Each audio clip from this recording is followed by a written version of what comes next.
또 다른 보안 장비로 IDS입니다. 침입 탐지 시스템인데요. 약자를 보시면 Intrusion Detection System, 그리고 또 하나 더 Intrusion Prevention System. 외부 침입을 찾아주는 시스템이다. 외부 침입을 막아주는 시스템이다. 이름 정말 거창하죠?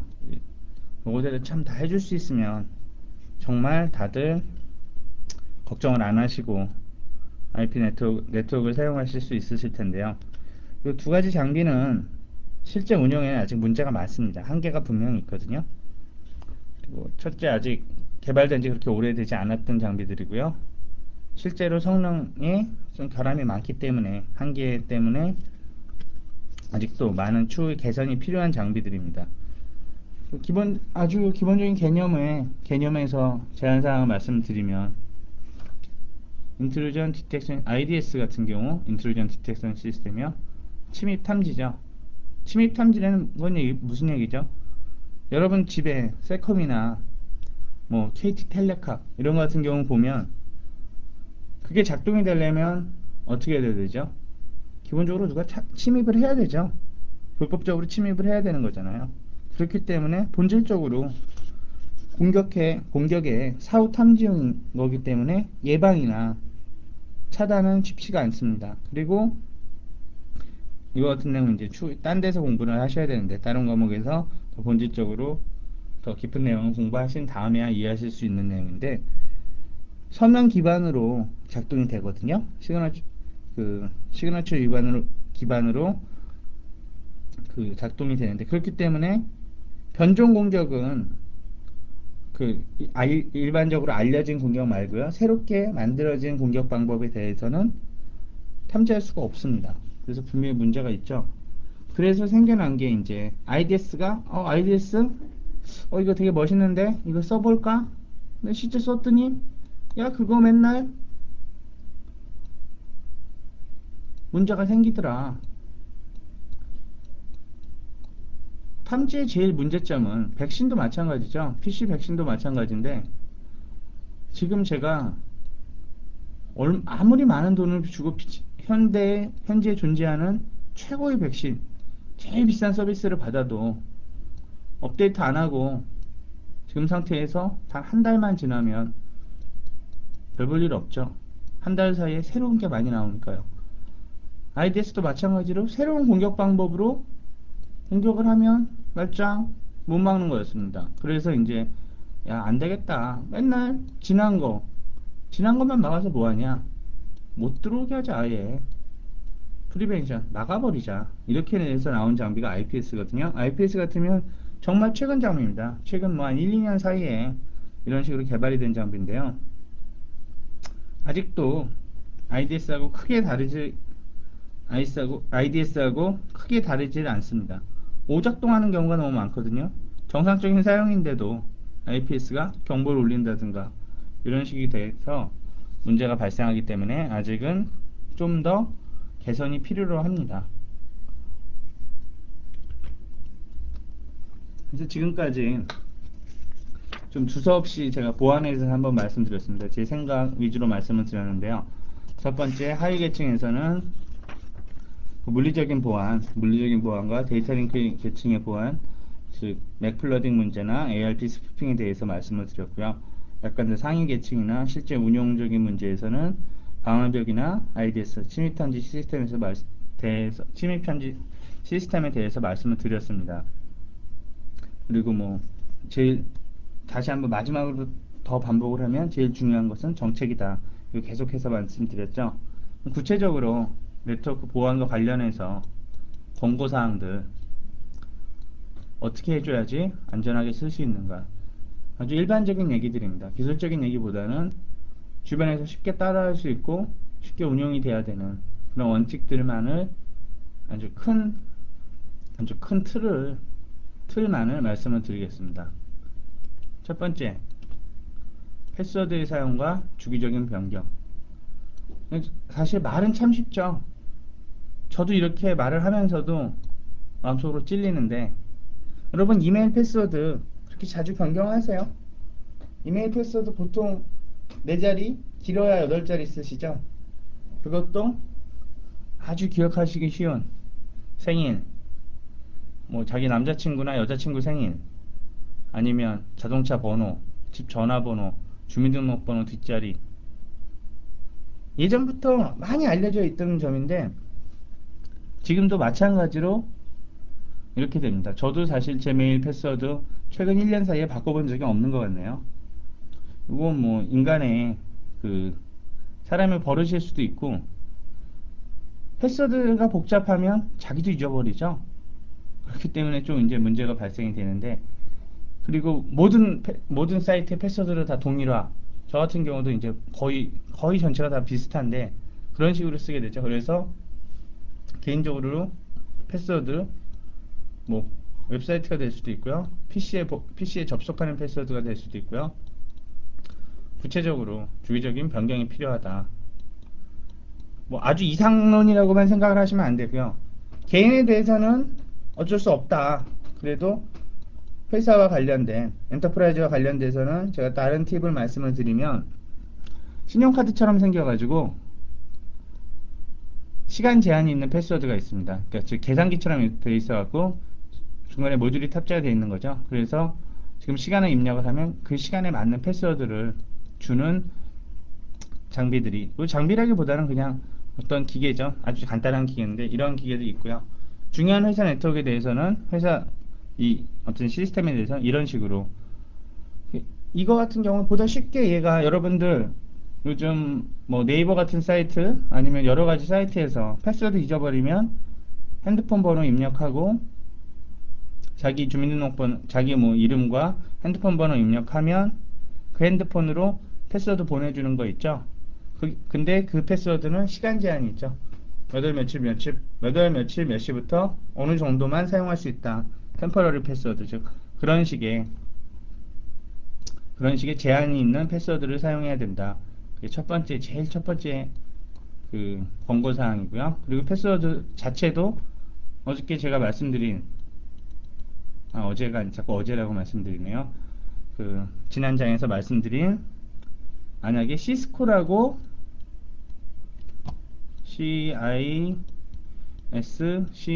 시스코라고 패스워드를 설정을 한다 하더라도 실제 입력은 C1, S, C0 뭐 이런 식으로 숫자 1이죠. 바꿔줘야 된다. 이렇게 말씀을 드렸죠.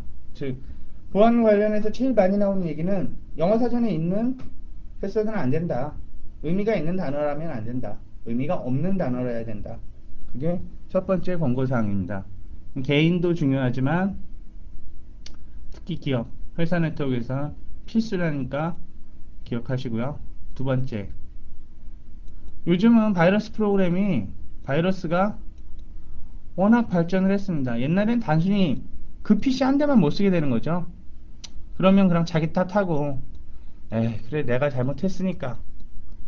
그런데 요즘은 이 한 대의 PC 때문에 회사의 전체 네트워크가 다 망가져 버릴 수도 있습니다. 전체 모든 PC를 감염을 시킬 수도 있고, 아니면 불필요한 트래픽을 엄청나게 만들어서 모든 컴퓨터의 성능을 저하시킬 수도 있고요. 이건 조금 부끄러운 일화가 있는데요. 제가 한 3년 전에 그 어느 한 회사에 새로 회사를 옮겼을 때, 회사를 출근해서 뭐 메일 계정을 만들고 겨우 PC 받고, 그러다 하루 이틀이 지났을 때입니다. 한 이틀 정도 지났을 때인데요. 갑자기 누가 오더니, 조현씨 그 이상한 메일 왜 보내? 그래갖고, 네? 뭐죠? 봤더니 제가 그 실수로 그 메일에 이 첨부된 어떤 파일을 뭔지 열어봤다가 그게 바로 바이러스였습니다. 근데 그 바이러스가 자기 주소록에 있는 MSN 주소록이나 아니면 그 아웃룩 주소록에 있는 모든 그 주소록, 그 등록되어 있는 사용자들한테 그 바이러스를 보내는 거였거든요. 그때 항의를 많이 받았죠. 항의도 받았지만 그 새로 들어온 회사인데 아직 겨우 이제 분위기 파악도 안 되고 이 회사 분위기가 어떤지도 모르는데 첫 번째로 회사 사람들한테 그런 식으로 인사를 하게 됐습니다. 그러니까 귀찮으시지만 바이러스 프로그램은 꼭 업데이트를 해줘야 된다. 최근에 워낙 악랄한 바이러스가 많기 때문에 조심하셔야 되고요. 그 같은 거죠. 이메일의 첨부 파일을 조심하자. 이 같은 경우는 두 가지로 다시 말씀을 드릴 수가 있습니다. 첫 번째, 바이러스 때문에 이메일의 첨부 파일을 조심하자는 것도 있고요. 두 번째는 기본의 기업의 경영 비밀 아니면 특정 기술 이런 걸 막기 위해서 회사 내부에서 외부로 나가는 이메일에 대해서 첨부 파일을 금지시키는 국내에 모 회사 있죠? 그 요즘 아주 잘 나가는 회사, S로 시작하는 회사, 그 회사 같은 경우는 이메일을 쓸 때 밖에서는 그 회사 내부로 들어갈 때는 아무리 큰 첨부 파일이 있어도 상관이 없습니다. 당연하겠죠. 영리를 위한 기업인데 어떤 정보가 들어오는 건 다 막 받아줘야겠죠. 그런데 외부로는 단 500K도 못 붙입니다. 첨부 파일을 규정된 결제를 따로 받아서 이렇게 보내지 않는 한 어떠한 정보도 밖으로 보낼 수가 없거든요. 물론 이메일이나 메신저 같은 건 다 감시를 할 수 있죠. 네트워크에서는 이것은 아주 간단하게 감시를 할 수 있습니다. 주의하시고요. 즉 어떤 첨부 파일은 어떤 이런 해커나 이런 외부 침입자에 대한 이 공격을 막는 것도 있지만 내부 기업 비밀의 유출을 막는다는 그런 점도 있습니다. 그렇기 때문에 네트워크에서도 이메일의 첨부 파일의 크기까지 다 유심히 봐야 되고요. 제가 계속 반복적으로 얘기하는 보안 정책이 수립이 되어야 되고요. 서버의 운영체제의 보안 업데이트. 이쪽 IT 업계 관심을 가지신 분들이면 다 아실 겁니다. 작년 1월에 그 인터넷 대란이라고 얘기하셨던 적이 있었죠. 저도 깜짝 놀랐어요. 저도 그날 아마 토요일이었던 걸로 기억을 하는데 토요일인가 금요일인가 어쨌든 퇴근을 하고 버스를 타고 가고 있는데 갑자기 현재 인터넷이 안 됩니다. 그래갖고 되게 황당했어요. 아니 무슨 한 회사 얘기도 아니고 한국 전체에서 인터넷이 안 돼. 근데 나중에 알고 보니까 그게 이제 어떤 그 윈도우의 운영체제상의 문제였다. 근데 참 슬픈 얘기가 있었죠. 참 그 씁쓸한, 저도 한국에 있는 엔지니어로서 씁쓸했는데 그때 공격에 한국 외에는 그렇게 당한 나라가 세계 어디에도 없습니다. 물론 좋게 생각을 하면 우리가 네트워크가 워낙 발전했기 때문에 한국의 네트워크는 세계에서 알아주니까 워낙 양이 커서 그렇다. 근데 실제 현실은 그게 아니고요. 다른 나라들은 다 이 운영체제를 보안 업데이트를 꾸준히 해줬는데 이 한국에서는 대부분이 이걸 안 해줬기 때문에 그래서 문제가 생긴 거거든요. 정말 황당했었고 그때 참 한국에서도 아직도 보안에 대해서 많이 약하다. 전혀 개념이 없다. 다들 중요하다 말을 하면서 정작 쓰지는 않는다. 그렇게 생각이 됩니다. 그때 어떤 분이 그때 통신사에 저희 이제 이건 제 버스에서 제가 직접 들은 인터뷰인데요. YTN하고 이제 맨 처음에 한 인터뷰입니다. 그때 한다는 소리가 지금 인터넷이 안 되지만 사용을 하지 않으시는 분은 크게 문제가 없습니다. 당연하지 않나요? 컴퓨터를 사용하지 않으면 인터넷이 되건 안 되건 상관이 없겠죠. 근데 그날이 다행히 이건 주말에 오후 늦게였으니까 크게 덜 문제가 없었지. 만약에 월말에 급여일 날 오전에 그런 일이 생겼다고 생각해 보십시오. 그러면 거의 사회 전체가 패닉 상태에 빠져버리는 그렇게 큰 문제가 발생이 될 수도 있거든요. 이거는 지금도 계속 상존하고 있다고 생각이 됩니다. 아직도 그들이 나아지지 않았거든요. 제가 저도 약간 흥분해서 이런 얘기를 더 말씀드린 건데, 이런 서버나 운영체제에 보안 업데이트 해줘야 된다. 그 다음은 시스코 라우터의 네트워크 서비스. 이렇게 놓으시면 이게 무슨 소리야? 라고 생각하실 수 있는데, 시스코 라우터에 기본으로 라우터를 아무런 설정을 해주지 않아도 기본으로 진행되는 TCP 관련해서 서비스들이 있습니다. 뭐 TCP 스몰 서버, 핑거 뭐 이런 게 있거든요. 그런 서비스들은 다 막아줘야 된다. 그거는 네트워크 담당자가 알아서 자기가 따로 공부를 해서 꼭 사용하지 않는 기능은 모두 사용하지 못하게. 그러니까 제가 서비스하지 모든 필요한 기능 외에는 라우터가 동작을 안 하게 만들어 줘야 됩니다. 그 다음은요, 라우터의 패스워드. 앞에서 PCN의 패스워드랑 동일합니다. 그런 식의 어떤 의미 없는 단어로서 패스워드를 하고 지속적으로 바꿔줘야 된다. 라우터의 접속. 라우터에 아무나 접속하면 안 되겠죠. 그리고 보안 장비의 네트워크 장비의 가장 큰 취약점은 이거 뭐 PC도 아니니까 괜찮겠지. 그게 아니라 실제 물리적인 접속, 이 네트워크 라우터나 이런 뭐 스위치 이런 게 있는 그 장소 자체가 보안이 돼야 됩니다. 보안이 안 된다면 와서 실제로 물리적으로 접속하는 것 자체가 문제가 될 수가 있거든요. 텔넷이나 이런 건 열심히 막고 잘 막아놓고 실제 라우터의 콘솔 패스워드는 아무것도 걸어놓지 않아서 콘솔에 들어와서 그냥 쇼런 이렇게 쳐버리면 모든 설정 다 보일 수 있게. 라우터에서는 한 가지가 더 있겠네요. 라우터 패스워드를 설정할 때 enable secret을 사용한다. enable 패스워드를 사용하지 않고 첫 번째 원고사항 enable secret을 사용한다. enable 패스워드를 사용하게 될 경우 명령어가 뭐였죠? 서비스로 시작하는 거. 서비스 패스워드 인크립션.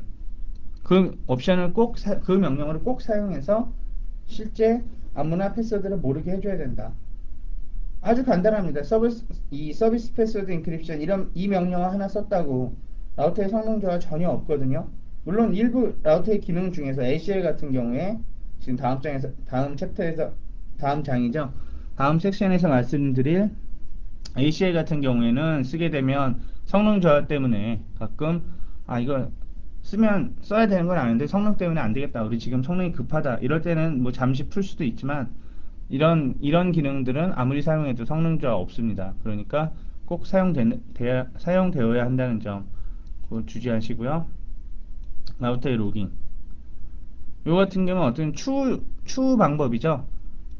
당장 맞겠다는 게 아니라 문제가 생긴 거를 레코드, 즉 기억해 놓겠다. 기록해 놔서 한 번 당할 수도 있죠. 네트워크나 아니 뭐 보안이라든가 뭐 어떤 일반적인 뭐 어떤 일이라도 한 번은 당할 수가 있습니다. 그러나 같은 일을 두 번 당하면 안 되겠죠. 그렇기 때문에 로깅을 해서 분석을 해야 된다. 스패닝 트리도 마찬가지고요. 스위치의 패스워드나 스패닝 트리 모두 마찬가지입니다. 스위치의 패스워드는 라우터하고 동일하겠죠. 스패닝 트리의 동작도 라우터 문제가 생길 수 있는데요. 스패닝 트리 이 스패닝 트리의 문제를 막기 위해선 크게 방법은 BPDU 가드나 루트 가드 뭐 이런 게 250 스위치에 새로 도입이 됐습니다. 1900에서는 안 되고요. 250에서 주요 시스코에서 광고를 하면서 강조하는 기능이 이런 보안 쪽 관련해서 가드 기능이 생겼다. BPDU 가드나 루트 가드 이런 걸 가지고 스패닝 트리 프로토콜의 오작동을 막는다. 이렇게 되고요. 그 다음은 스위치의 인터페이스의 설정. 이 같은 개념은 헷갈리실 수도 있으세요. 제가 뭐 다른 곳에서도 CCNA에서는 아예 전혀 다루질 않기 때문에 말씀을 잘 안 드리는 부분인데 이 같은 경우는 제가 요번 강의의 최초로 이제 말씀을 드리는 점인데 ACL이라는 게 액세스 컨트롤 리스트라는 게 꼭 IP 주소를 기준으로 써야 될까요? 그건 아니거든요. IP 주소가 아니라 데이터 링크 레이어 주소, 맥 어드레스죠. 맥 어드레스를 가지고 액세스 리스트를 설정을 할 수도 있어요. 어떻게 보면 그게 요즘 더 유리한, 왜냐 성능 저하가 더 없거든요. 그럴 수도 있거든요.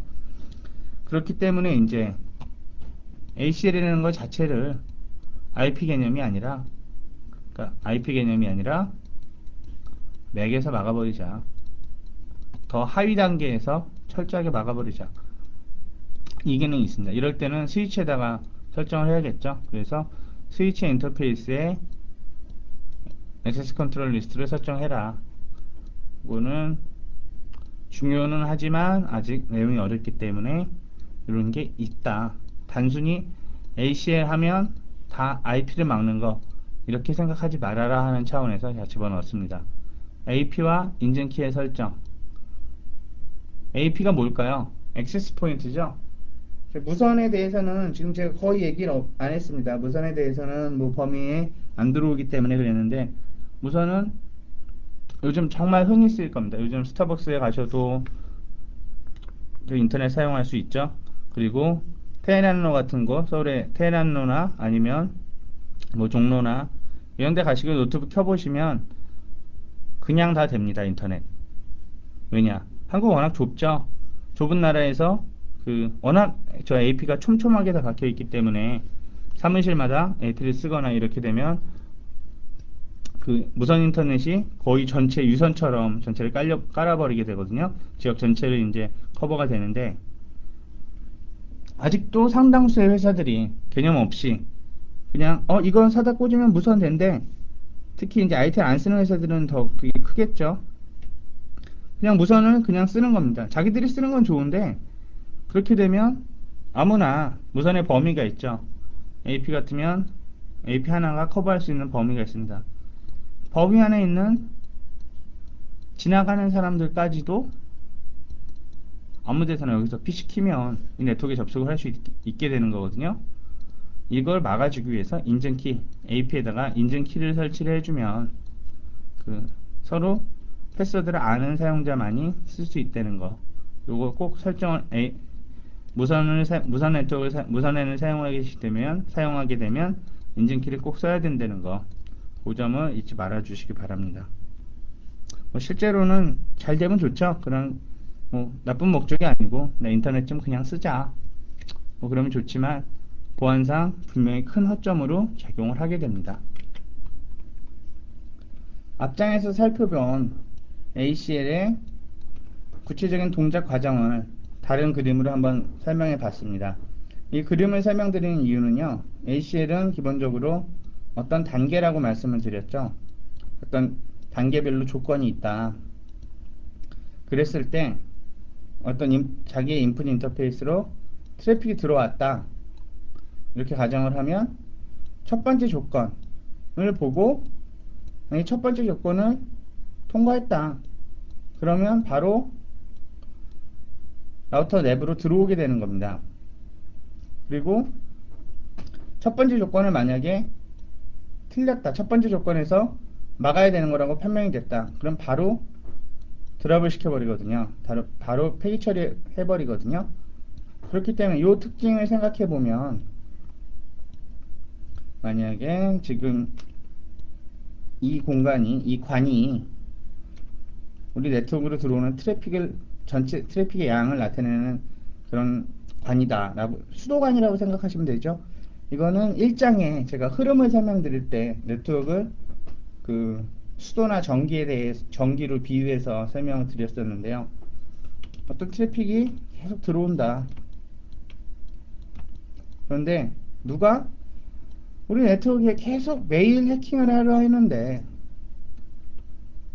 그것이 맨날 FTP다. 맨날 FTP를 열려고 계속 찾는다. 아니면 핑을 계속 보낸다.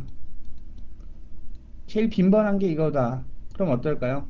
첫 번째 조건에다가 이 두 가지를 막아버리면 바로 폐기 처분이 되니까 라우터의 성능 저하가 없습니다. 그러니까 제일 빈번한 걸 먼저 설정을 해주고 소소한 걸 나중에 설정을 해준다. 그게 ACL을 설정할 때 제일 기본이 되는 개념이고요. 시스코의 ACL에는 두 가지가 있습니다. 기본 ACL이 있고요, 확장 ACL이 있거든요. 그래서 기본 ACL은 스탠다드 ACL, 확장 ACL은 익스텐디드 ACL입니다.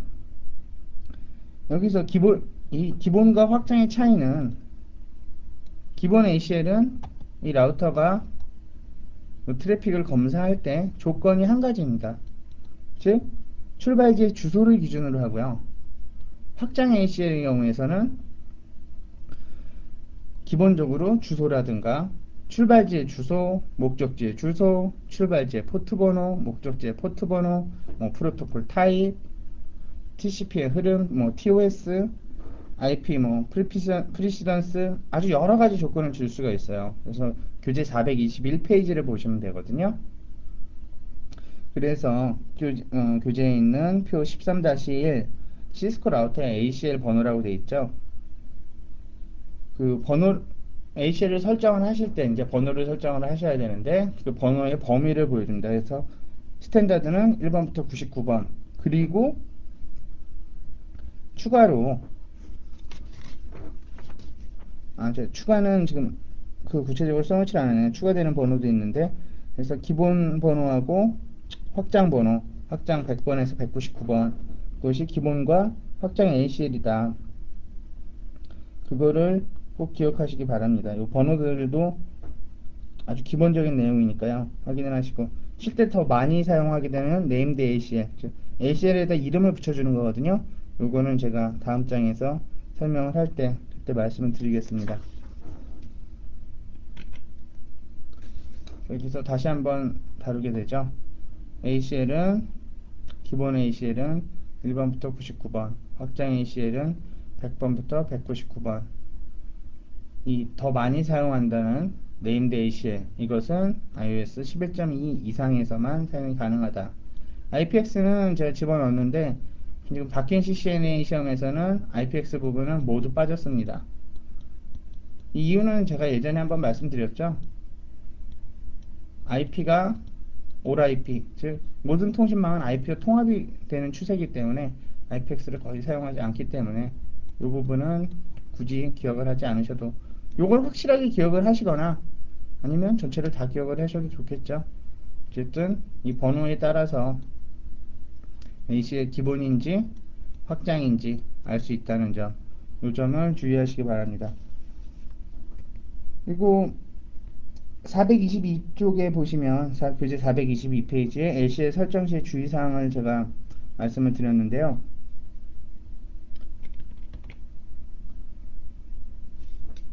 다음 장 이번에 보시면 구체적인 내용을 다 적어놨습니다. 그러니까 아까 기본이 되는 내용 이거 하나만 말씀을 드렸죠. 좁은 범위나 빈번한 조건 아주 많이 사용되는 것을 먼저 설정한다. 이 부분은 말씀을 드렸었는데 나머지 더 추가되는 기능들입니다. 사전에 모두 작성한 이후에 적용을 한다. ACL을 설정할 때 제일 실수가 많이 되는 부분인데요. 아무 생각 없이 그냥 간단하다고 생각해서 그냥 실제 서비스되고 있는 네트워크에서 ACL을 설정해서 바로 실행을 시켜버리면 실수로 전체 네트워크가 다 다운이 돼버릴 수도 있습니다. 다운이 되는 건 아니죠. 정확하게는 모든 트래픽을 막아버리는 거죠. 그래서 당장 사용해야 되는데 사용할 수 없게 될 수도 있으니까요. 이 점을 주의해서 사전에 모두 작성을 먼저 해야 된다. 그리고 기본 ACL의 경우는 목적지에 가까운 인터페이스, 확장 ACL의 경우는 출발지에 가까운 인터페이스. 이 이유가 왜일까요? 기본 ACL의 경우는 기본 ACL의 조건이 되는 게 뭐였죠? 스탠다드 ACL이 검사를 할 때 기준이 되는 거. 출발지 주소만을 가지고 하죠. 그렇기 때문에 목적지에 가까운 인터페이스에 설정을 해줘야 되고요. 확장 ACL 같은 경우는 사실 모든 조건을 다 줄 수 있지만 그렇기 때문에 출발지에 가까운 인터페이스 설정을 해줘야 된다. 요거는 어떻게 보면 이상적인 개념이기 때문에 실제로는 이렇게 못 쓸 수도 있겠죠. 왜냐? 이 ACL을 설정할 때 우리 라우터에다 설정을 해야죠. 다른 사람의 라우터에다가는 설정할 수가 없잖아요.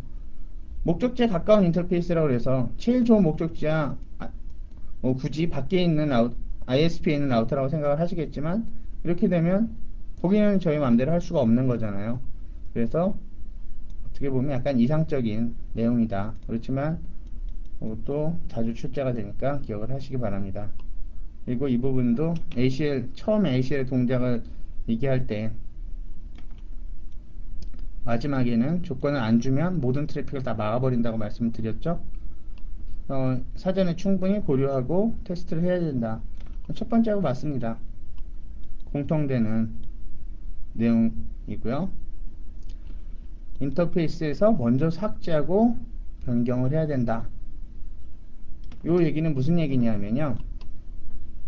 지금 사실 설정 부분은 아직 안 다루고 개념만 먼저 얘기했기 때문에 이 부분이 조금 저게 무슨 소린가 할 수도 있는데, ACL은 기본적으로 두 단계를 설정하게 됩니다. 첫 번째로는 아까 말한 조건들을 주고요. 1번 조건, 2번 조건, 3번 조건, 4번 조건, 조건을 쭉 쓴 다음에 구체적으로 라우터에서 특정 인터페이스에다가 아까 뭐 인바운드 인터페이스나 아웃바운드 인터페이스라고 말씀드렸죠. 어떤 특정 인터페이스에다가 이것을 들어오는 트래픽, 즉 인으로 해서 막을 건지 아웃으로 해서 막을 건지, 그게 바로 요 IP 액세스 그룹이라는 명령어인데요.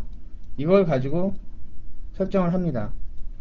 그런데 이게 사실 실제 많은 엔지니어들이 실수를 하는 부분인데요.